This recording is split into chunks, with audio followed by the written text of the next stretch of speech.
Welcome back to Champion News Talk Radio, brought to you by championnews.net. This is Carol Parisi. Today, Jack Roser and myself are speaking with Chris Jenner from District 26, and we were speaking about prevailing wage.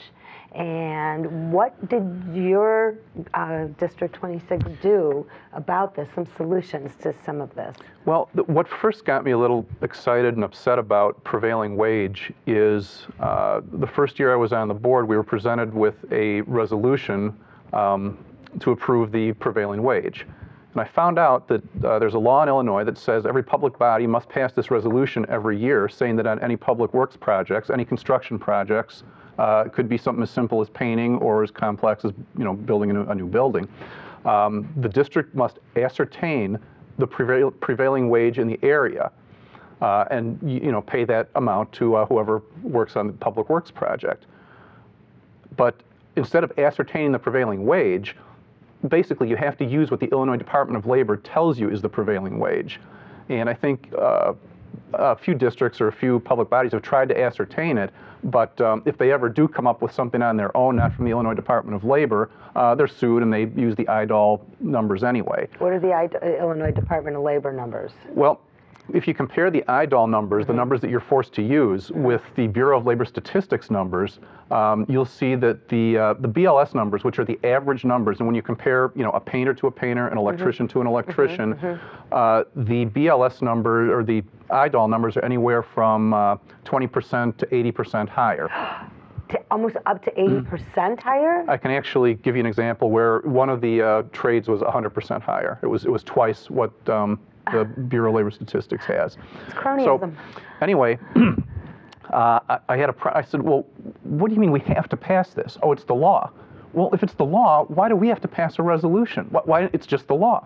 And I said, you know what, I'm voting no. And so every year I've voted no on the prevailing wage resolution. Finally, a couple of years ago, I dug into this further. About 2/3 of the states have a prevailing wage law, kind of like Illinois. About a third of them don't. I think 16 don't. And Ohio has one, but public bodies, or at least school districts, are allowed to opt out if the board votes to opt out.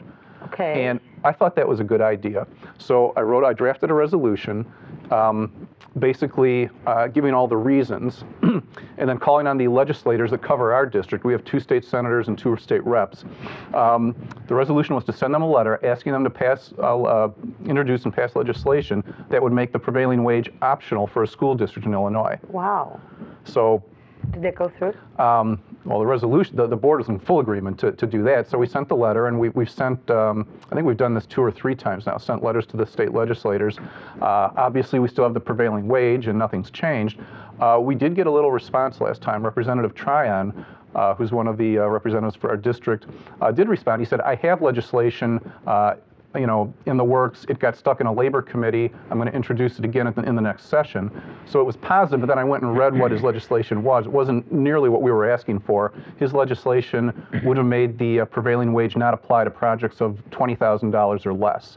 So it's a little bit of a help, but it's not what we were looking for. And the scale of what they're doing, they're glad to discuss it because they use that as the excuse for the extremely high costs they have in repairing roofs or putting up buildings. They say, well, we must have the prevailing wage.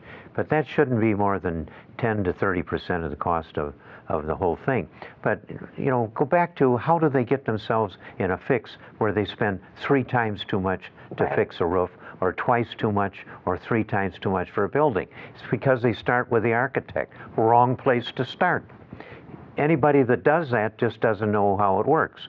I mean, just plainly, if you're management for a city, you find out that if you have a project like building a building, you start with the builder, not the architect.